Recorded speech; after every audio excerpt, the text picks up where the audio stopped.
Bem-vindos ao nosso estudo sobre o confronto entre Jesus e os líderes religiosos de sua época, registrado nos evangelhos de Mateus e Marcos. Neste estudo, exploraremos os ensinamentos de Jesus sobre a verdadeira pureza de coração em contraste com a observância cerimonial das tradições religiosas. Através do confronto com os fariseus e escribas, Jesus oferece insights profundos sobre a natureza da verdadeira espiritualidade e a importância da intenção do coração em nossas ações. Vamos mergulhar neste intrigante episódio dos Evangelhos e descobrir suas implicações atemporais para nossas vidas hoje. A reprimenda dos fariseus aos discípulos de Jesus. Por que os teus discípulos transgridem a tradição dos anciãos? Mateus emprega a palavra então, tote, para conectar a interpelação dos fariseus e escribas, doutores da lei, sobre a lavagem cerimonial com os relatos de curas no final do capítulo 14. Nos quais as pessoas cerimonialmente impuras tocavam Jesus para serem curadas. Tote é uma das palavras de transição preferidas de Mateus. Das 160 vezes que ocorre no Novo Testamento, mais de 50 são encontradas no Evangelho de Mateus. A tradição dos anciãos consistia em regulamentos criados para expandir a lei mosaica e facilitar sua observância. Segundo a tradição, os fariseus se lavavam após estar em meio a uma multidão. No caso de terem tocado uma pessoa cerimonialmente impura, a questão para eles não era saúde ou higiene. Priorizando a pureza cerimonial sobre a cura dos enfermos, eles consideravam Jesus e os discípulos violadores impuros da lei. O contra-ataque de Jesus. Por que vocês também transgridem o mandamento de Deus por causa da sua tradição? Jesus não responde diretamente à acusação dos fariseus, em vez disso, ele equipara suas próprias acusações às deles. Ele faz uma distinção clara entre os mandamentos de Deus e as tradições mais recentes de seus opositores, que negligenciavam os aspectos mais importantes da lei. Ele questiona as suposições e práticas padrão, mostrando como suas tradições subvertiam a lei de Deus por motivos egoístas. É como se Jesus estivesse dizendo: arrumem sua própria bagunça antes de criticarem minhas práticas. Este é um contra-ataque ousado, considerando que os oponentes de Jesus são de Jerusalém e representam as autoridades em seus grupos. Jesus usa como exemplo a lei mosaica que ordena honrar os pais e falar bem deles, com a punição de morte para quem a infringir. Ele menciona a tradição de Corba, na qual os bens dedicados a Deus não podem ser usados para benefício próprio.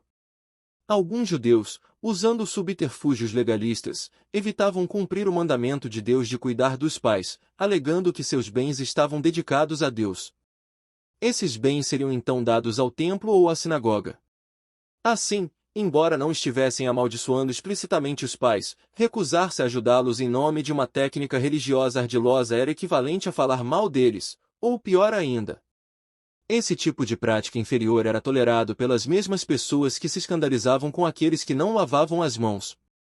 Mateus não se aprofunda na explicação do que é corba, presumindo que seus leitores estejam familiarizados com os costumes judaicos. Neste momento, Jesus intensifica gradativamente seu ataque contra os inimigos, aumentando em intensidade até ser preso em Jerusalém.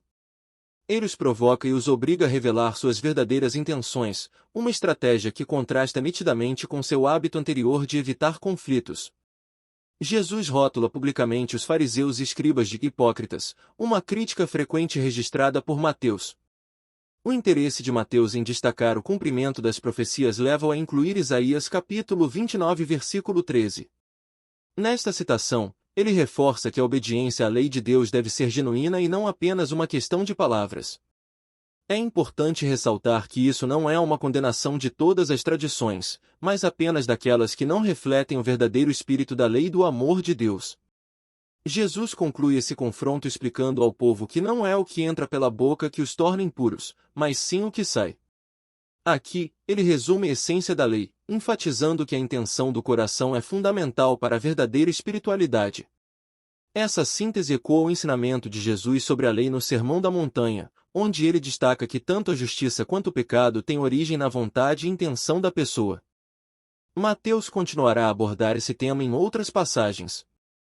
Na explicação particular de Jesus aos discípulos, vemos que eles estão preocupados com o fato de os fariseus e escribas se sentirem ofendidos.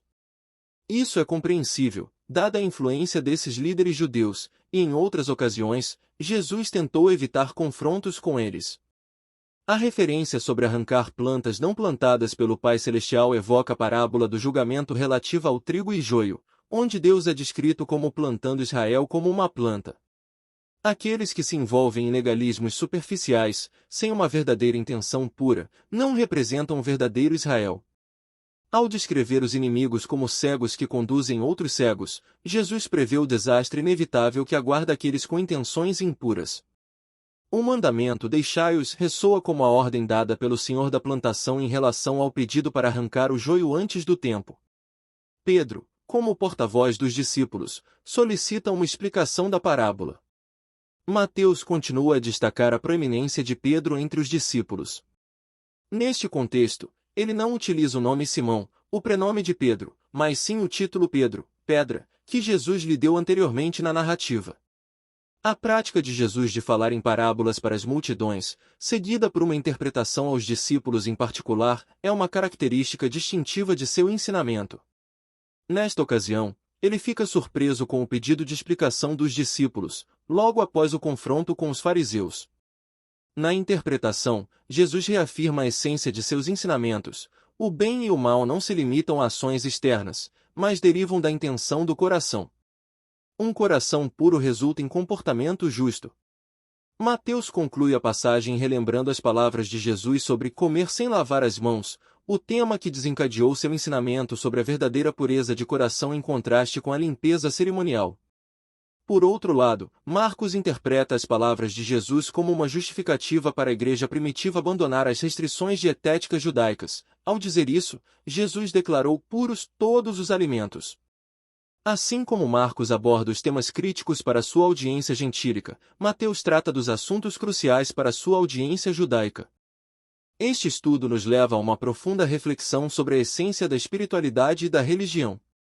Ao acompanhar o confronto entre Jesus e os líderes religiosos da época, somos confrontados com a importância da sinceridade e da pureza de coração em nossa busca espiritual. Através das palavras e ações de Jesus, somos lembrados de que a verdadeira conexão com o divino não está em rituais externos ou tradições vazias, mas sim na intenção sincera do coração. Este estudo nos desafia a examinar nossas próprias práticas religiosas e a nos questionar se estamos realmente buscando uma relação autêntica com o sagrado, baseada no amor e na compaixão. Ao mergulhar nas profundezas deste confronto espiritual, somos inspirados a buscar uma espiritualidade genuína e significativa em nossas vidas. Que possamos levar conosco as lições profundas deste estudo e aplicá-las em nossas vidas diárias. Que a sinceridade do coração e a busca pela verdadeira espiritualidade nos guiem em nossos caminhos.